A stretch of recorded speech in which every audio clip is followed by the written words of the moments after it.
नमस्कार, जय हिंद, वंदे मातरम। दोस्तों, कक्षा 12वीं वालों का फाइनली 4 मार्च का पेपर पूरा हो गया है। तो सभी स्टूडेंट अपने अपने क्वेश्चन मिलाएंगे कि आपने कितने प्रश्न सही किए हैं, कितने गलत। मैं आपको जानकारी के लिए बता दूं कि ये जो आज का पेपर हुआ था, आपको बुक कीपिंग एंड अकाउंटेंसी का पेपर हुआ था। तो सभी स्टूडेंट अपने अपने क्वेश्चन मिलाएंगे, कितने सही किए हैं, कितने गलत। बिना देर किए शुरुआत करते हैं अपने इस वीडियो की, जिसमें आपसे सबसे पहले जो पूछा गया था, सही विकल्प चुनकर लिखिए। जिसमें पहला जो प्रश्न पूछा गया था, साझेदारी संलेख के अभाव में साझेदारों की पूंजी पर ब्याज दिया जाता है। तो इसका जो आपको करेक्ट आंसर बताना था वो क्या बताना था। ऑप्शन दिए थे 6%, 10, 12 या नहीं दिया जाता है। तो इसका जो करेक्ट आंसर होगा वो होगा ऑप्शन नंबर ए, 6%। साझेदारी संलेख के अभाव में साझेदारों की पूंजी पर ब्याज दिया जाता है 6%। ठीक है, जितने भी मैं आपको प्रश्न बताऊंगा वो 100% आपको मैं सत्य प्रश्न बताऊंगा, किसी भी प्रकार के गलत प्रश्न नहीं बताऊंगा। ठीक है, इसके बाद हम चलते हैं नेक्स्ट क्वेश्चन पर। वह अनुपात जिसमें पुराने साझेदार नए साझेदार के पक्ष में त्याग करने के लिए सहमत होते हैं क्या कहलाते हैं। इसमें आपको ऑप्शन दिए थे प्राप्ति अनुपात, त्याग अनुपात, पुराना लाभ हानि अनुपात या नया लाभ हानि अनुपात। इसका जो आपको करेक्ट आंसर बताना था वो आपको बताना था त्याग अनुपात।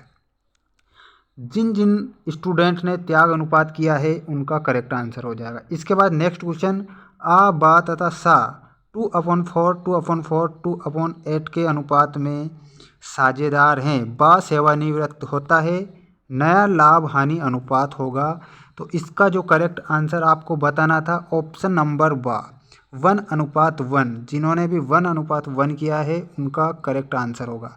इसके बाद हम चलते हैं आपके नेक्स्ट क्वेश्चन पर। किसी साझेदार की सेवानिवृत्ति या मृत्यु पर उसके पूंजी खाते को जमा किया जाएगा।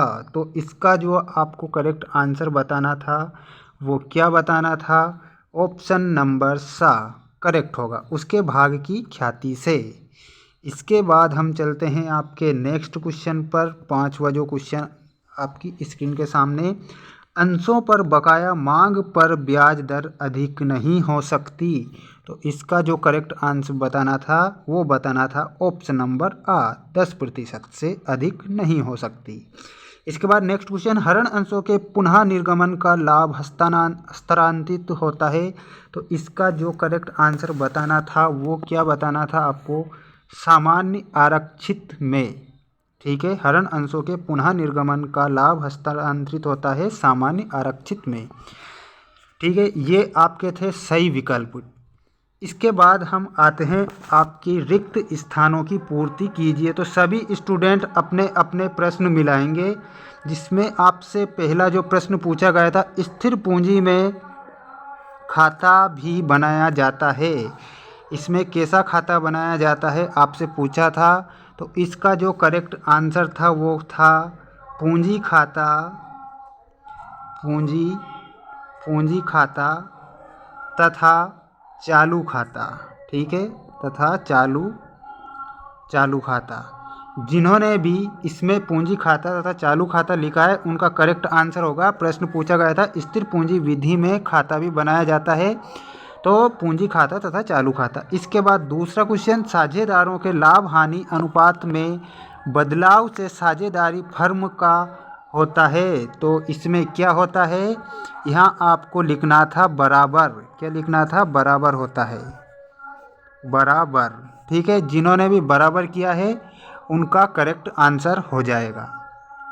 ठीक है, प्रश्न क्या पूछा गया था, आपसे पूछा गया था साझेदारों के लाभ हानि अनुपात में बदलाव से साझेदारी फर्म का बराबर होता है। ठीक है, तीसरा जो क्वेश्चन पूछा गया था, किसी भी सूचना के अभाव में विद्यमान साझेदारों द्वारा सेवानिवृत्त या मृत साझेदार के भाग को अनुपात में अधिग्रहित किया जाता है। तो इसका जो करेक्ट आंसर बताना था नया लाभ विभाजन अनुपात में। क्या लिखना था, नया लाभ विभाजन अनुपात में, विभाजन अनुपात में। ठीक है, विभाजन अनुपात में। जिन्होंने भी ये लिखा है उनका करेक्ट आंसर होगा, क्या होगा, किसी भी सूचना के अभाव में विद्यमान साझेदारों द्वारा सेवानिवृत्त या मृत साझेदार के भाग को नया लाभ विभाजन अनुपात में अधिग्रहित किया जाता है। ठीक है। जिसके बाद नेक्स्ट क्वेश्चन पूछा गया था, कंपनी के अंशों का हस्तांतरण किया जाता है, तो इसका जो करेक्ट आंसर आपको बताना था मुद्रा या मुद्रा समकक्ष। यहाँ पर आपको लिखना था मुद्रा या मुद्रा समकक्ष। क्या लिखना था? मुद्रा या मुद्रा समकक्ष। इसके बाद हम नेक्स्ट आपके क्वेश्चन पर चलते हैं। रोकड़ में रोकड़ तथा शामिल है, तो इसका करेक्ट आंसर क्या बताना था? सॉरी दोस्तों, जो मैंने आपको क्वेश्चन नंबर बताया था 4, इसमें रजिस्ट्रेशन क्रेता के नाम, यहाँ पर आपको रजिस्ट्रेशन क्रेता के नाम कंपनी के अंशों का हस्तांतरण किया जाता है। ठीक है। यहाँ पर क्या लिखना था आपको? रजिस्ट्रेशन क्रेता के नाम। जिसके बाद क्वेश्चन पूछा गया था, रोकड़ में रोकड़ तथा मुद्रा या मुद्रा समकक्ष शामिल है। ठीक है। मुद्रा या मुद्रा समकक्ष शामिल है, आपको क्या लिखना था? मुद्रा या मुद्रा समकक्ष शामिल है। इसके बाद हम चलते हैं आपके नेक्स्ट क्वेश्चन पर। प्रश्न आपसे पूछा गया था, एक वर्ष के दौरान उपार्जित आय में वृद्धि को निव्वल लाभ के साथ जाता है, तो आपको यहाँ पर लिखना था एक लेखा अवधि। क्या लिखना था? एक लेखा अवधि। जिन्होंने भी एक लेखा अवधि लिखा है उनका आंसर करेक्ट होगा। ये मैंने आपको बता दी। आपके रिक्त स्थानों की पूर्ति कीजिए। अब मैं आपको बताऊंगा, एक शब्द में आंसर लिखिए। तो एक शब्द में आंसर लिखिए, तो जिसमें पहला प्रश्न आपसे क्या पूछा गया था? वो प्रश्न पूछा गया था आपसे, सामान्य लाभ पर वास्तविक लाभ का आधिक्य क्या कहलाता है? ठीक है।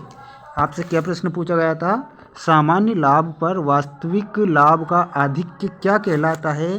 तो आपको क्या लिखना था? अधिलाभ। क्या लिखना था?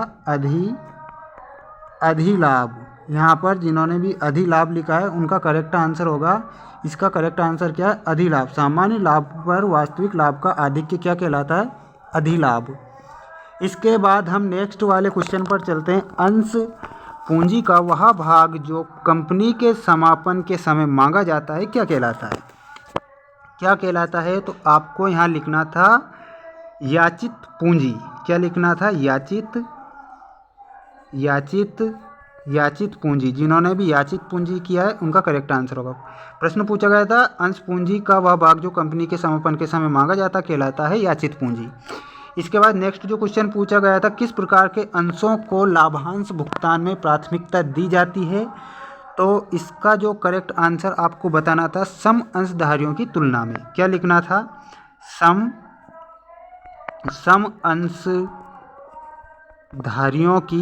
अंशधारियों की तुलना में। सम अंशधारियों की तुलना में किस प्रकार के अंशों को लाभांश भुगतान में प्राथमिकता दी जाती है?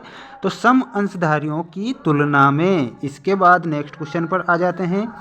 पूंजी संचय किस प्रकार के लाभ से बनाया जाता है? ठीक है। क्वेश्चन पूछा गया था आपसे, पूंजी संचय किस प्रकार के लाभ से बनाया जाता है? तो इसका जो करेक्ट आंसर बना था पूंजीगत लाभ। इसका क्या लिखना था आपको? पूंजीगत लाभ आपको लिखना था। जिन्होंने भी पूंजीगत लाभ लिखा है करेक्ट आंसर होगा। इसके बाद हम चलते हैं आपके नेक्स्ट क्वेश्चन। 5वां क्वेश्चन पूछा गया था, प्रत्येक कंपनी की तुलन पत्र कंपनी अधिनियम 2013 की किस अनुसूची के अनुसार बनाना चाहिए? किस अनुसूची के अनुसार बनाना चाहिए? तो अनुसूची 3rd यानी कि तीसरी अनुसूची के अनुसार बनाना चाहिए। प्रत्येक कंपनी की तुलन पत्र कंपनी अधिनियम 2013 की किस अनुसूची के अनुसार बनाना चाहिए? तो आपको तीसरी अनुसूची लिखना था। जिन्होंने भी तीसरी अनुसूची किया है करेक्ट आंसर होगा। नेक्स्ट क्वेश्चन, कौन से अनुपात प्रमुख रूप से प्रत्यय की गुणा करते हैं? तो इसमें आपको बताना था क्रियाशीलता। क्या बताना था? क्रियाशीलता। क्या बताना था? क्रियाशीलता। जिन्होंने भी क्रियाशीलता किया है करेक्ट आंसर होगा। कौन से अनुपात प्रमुख रूप से प्रत्यय की गुणा करते हैं? क्रियाशीलता अनुपात। ठीक है। इसके बाद हम चलते हैं आपके नेक्स्ट क्वेश्चन पर, जो पूछा गया था आपसे, पूछा गया था स्थिर परिसंपत्तियों को प्राप्त करने के लिए नकद भुगतान किस प्रकार का क्रियाकलाप है? किस प्रकार का क्रियाकलाप है? तो इसमें आपको बताना था अगोचर एवं पूंजीकृत क्रियाकलाप। ठीक है।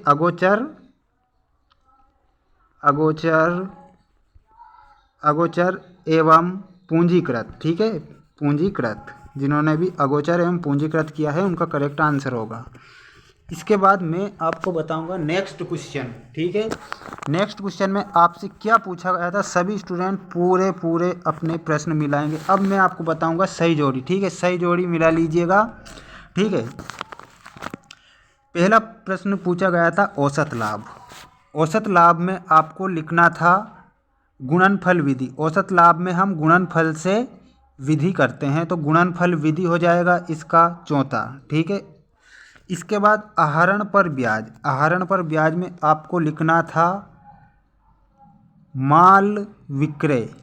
माल विक्रय अधिकृत पूंजी। अधिकृत पूंजी में आपको मिलाना था सीमा पार्षद नियम से। अधिकृत पूंजी में किससे मिलाना था? सीमा पार्षद नियम से। इसके बाद हम चलते हैं आपके नेक्स्ट क्वेश्चन ऋण पत्र। ऋण पत्र में ऋण पत्र का प्रतिफल क्या लिखना था? ऋण पत्र का प्रतिफल स्थिर ब्याज दर। स्थिर ब्याज दर में आपको मिलाना था दीर्घकालिक ऋण से। दीर्घकालिक ऋण से इस जोड़ी की आप स्क्रीनशॉट ले लीजिएगा बाद में। द्रव्यता अनुपात। द्रव्यता अनुपात से आपको मिलाना था विनियोजित पूंजी, ठीक है। छठा कहाँ है? विनियोजित पूंजी से मिलाना था। प्रचलन में रोकड़। प्रचलन में रोकड़ में आपको मिलाना था दूसरे वाले से अल्पकालिक ऋण शोधन, ठीक है। ये आपकी जोड़ी थी। आप अच्छे से एक स्क्रीनशॉट इसका ले सकते हैं, ठीक है। अगर इसमें कुछ गलती हो तो आप हमें कमेंट बॉक्स में ज़रूर बताएंगे, ठीक है। इसके बाद मैं चलता हूँ नेक्स्ट वाले आपके क्वेश्चन पर। वो बताऊंगा मैं आपको सत्य और असत्य। सत्य और असत्य में पहला जो प्रश्न पूछा गया था साझेदारी संलेख बनाना अनिवार्य है, तो ये आपका सत्य हो जाएगा, क्योंकि ये साझेदारी संलेख जब तक नहीं बनता है वो पूर्ण नहीं होता है, इसलिए वो अनिवार्य होता है। करेक्ट आंसर होगा फर्म के विघटन पर बैंक अधिकर्ष को बैंक खाते में हस्तांतरित किया जाता है, तो हस्तांतरित नहीं किया जाता, ये आपका असत्य होगा, ठीक है। इसके बाद नेक्स्ट हम क्वेश्चन पर चलते हैं। वो जो पूछा गया था, आपसे पूछा गया था फर्म के विघटन पर साझेदारी का विघटन निश्चित है, ये आपका सत्य हो जाएगा। प्रदत्त पूंजी याचित पूंजी से अधिक हो सकती है, बिल्कुल हो सकती है, ये भी आपका सत्य होगा। ऋण पत्रधारी कंपनी के स्वामी होते हैं। क्या ऋण पत्रधारी कंपनी के स्वामी होते हैं?